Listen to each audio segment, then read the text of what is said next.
Hello everyone, today class number 23 of electrical machine 2.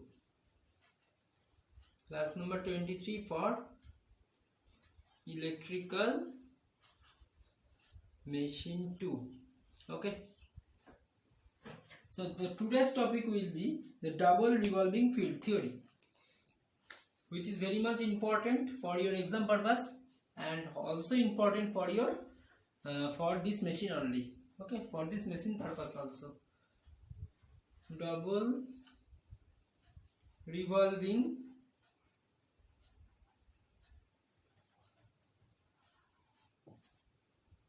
field theory.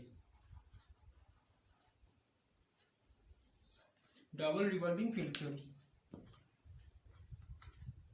Right. This theory makes use of the idea. This theory makes use of the idea that an alternating uniaxial quantity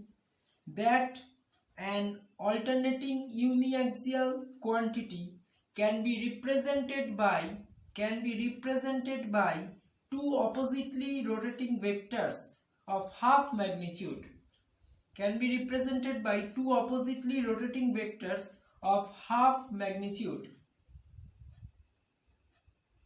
Accordingly, an alternating sinusoidal flux as well as the MMF, that is Fs, can be represented by two revolving fluxes, each equal to half of the value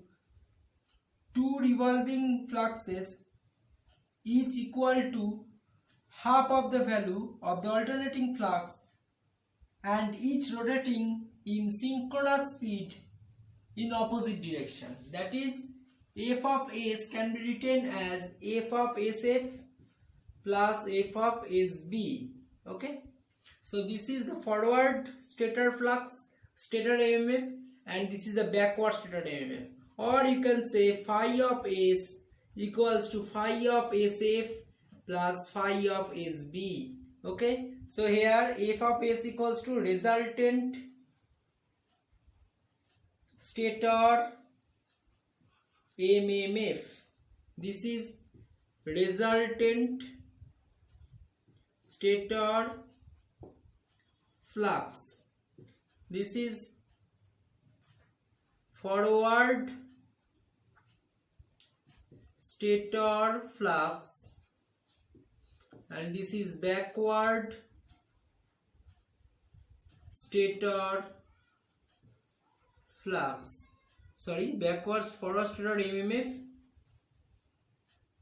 it is MMF, and this is forward stator flux, and this is backward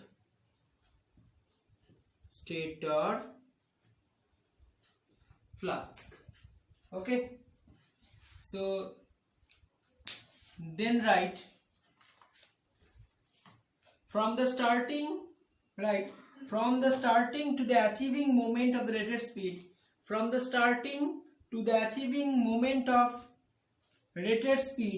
the forward rotating MMF and the backward rotating MMF are equal in magnitude and in opposite direction. Thus,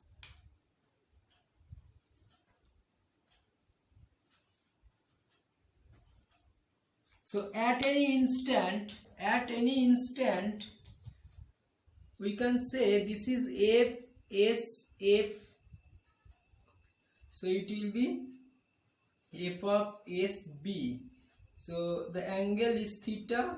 If we consider this is angle theta, so theta 1, so it will be minus theta 1. Okay, so your resultant will be, if we add them, then the resultant will follow this line. Okay, the resultant will follow f of s1. Okay, resultant will follow this one. Okay, so and after some times, if we add again at this instant, that is s of f1, s of f2. Now this is f of sb2 and the angle of it is theta 2 and this angle is minus theta 2. Then the resultant also looking into same, that is fs1 equals to fs2.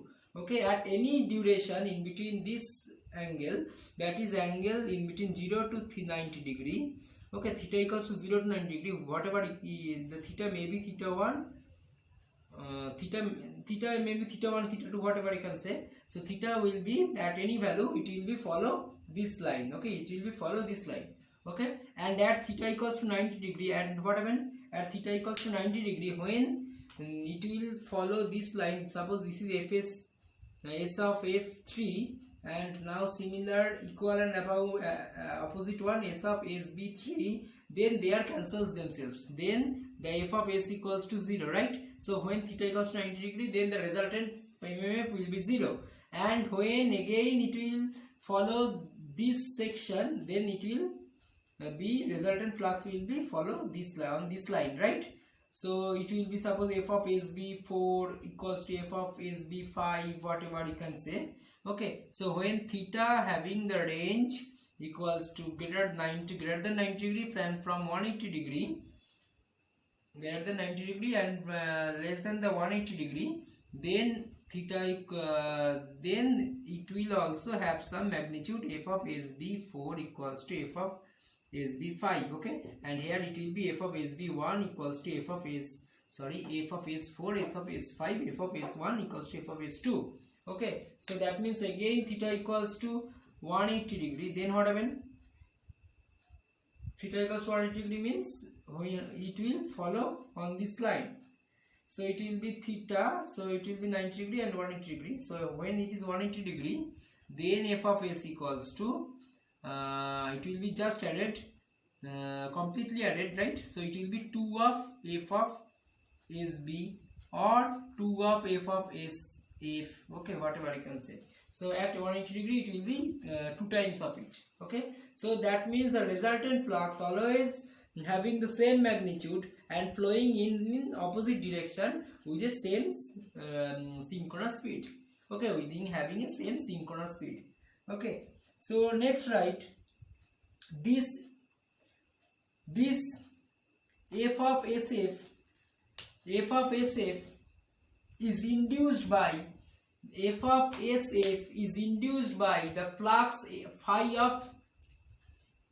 of sf, and this f of sb is induced by phi of s of b.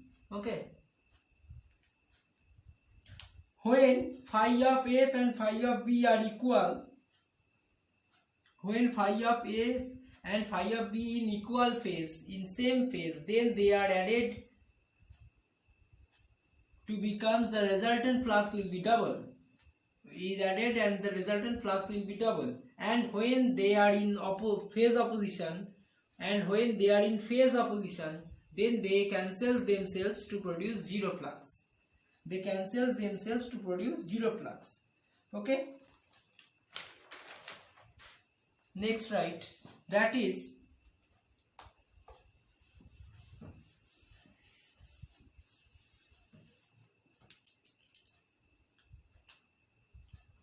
slip for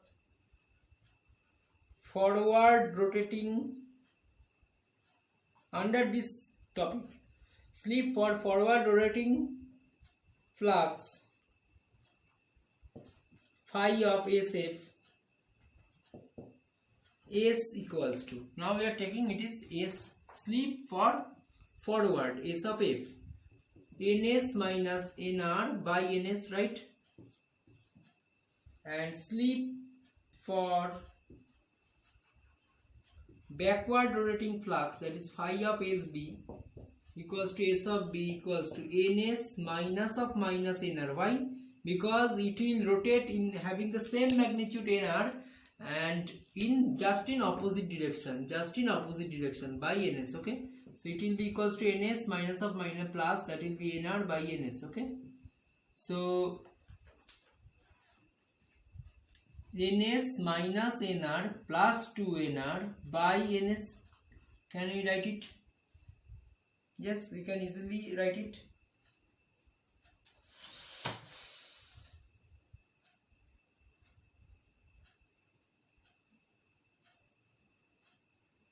And for this one it will be also negative, right? For this one it will be also negative. So taking minus as common, ns plus nr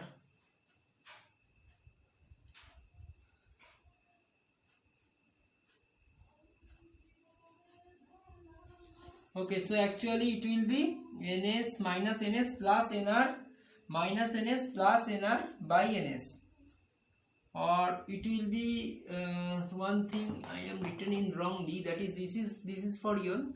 So here it will be ns minus nr by ns. Okay, so take minus ns minus nr, suppose we are taking it plus nr, and minus 2nr by ns. Okay, can we write it? Yes, because for this case, for the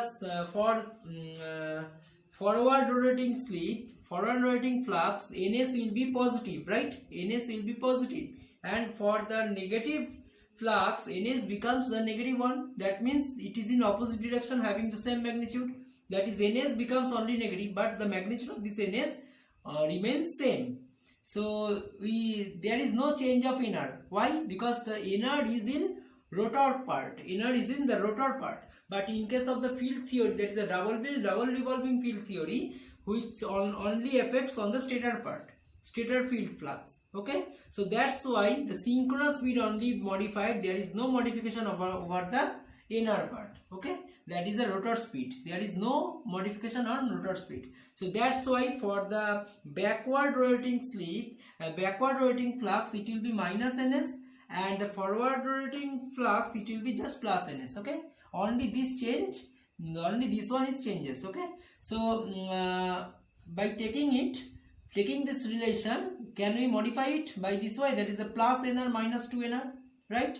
Okay, so then one taking negative as a common, ns minus nr divided by ns, it will be plus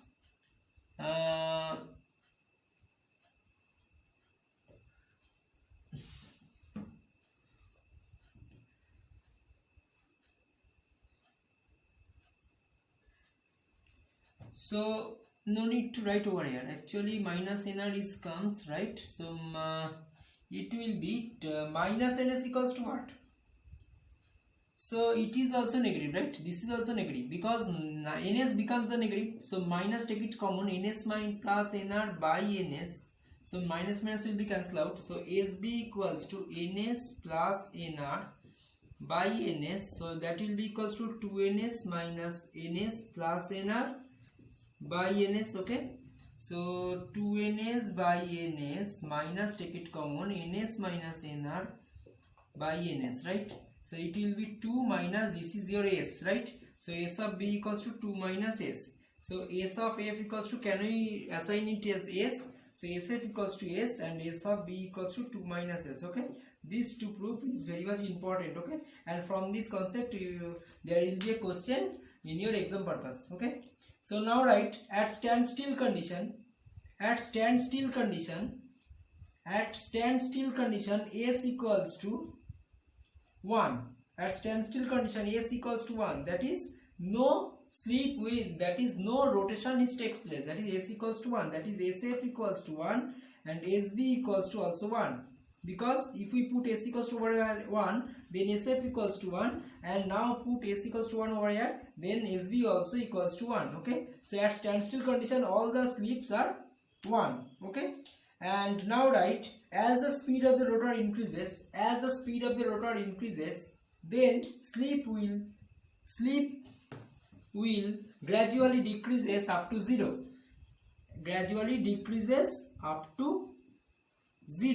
Okay, and thus sf gradually decreases and asb gradually increases. So sf gradually decreases up to 0 and sb gradually decreases up to 2. Okay, so that means when the speed rises, when the speed rises, then the forward field will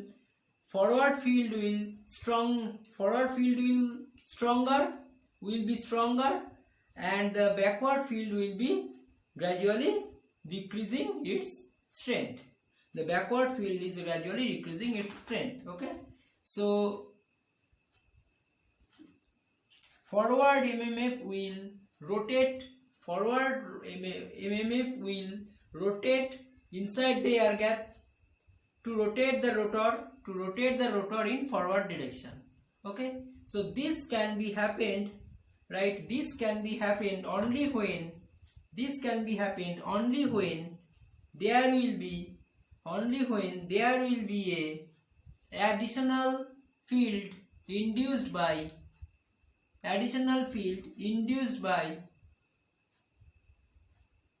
auxiliary winding along with the stator field. Okay, so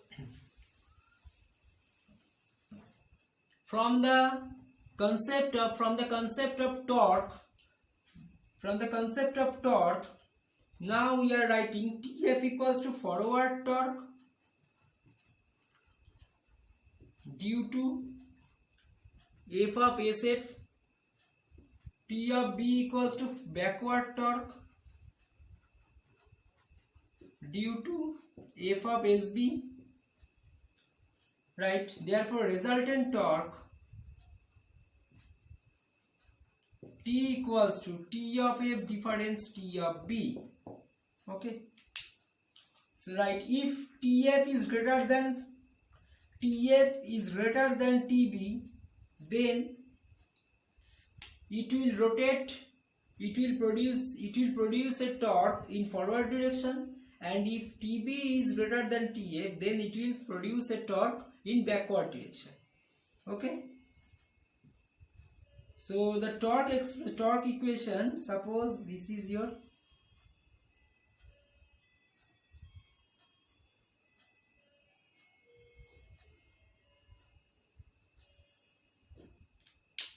this red color is TF, right? So this is your torque axis and this is slip axis. Okay,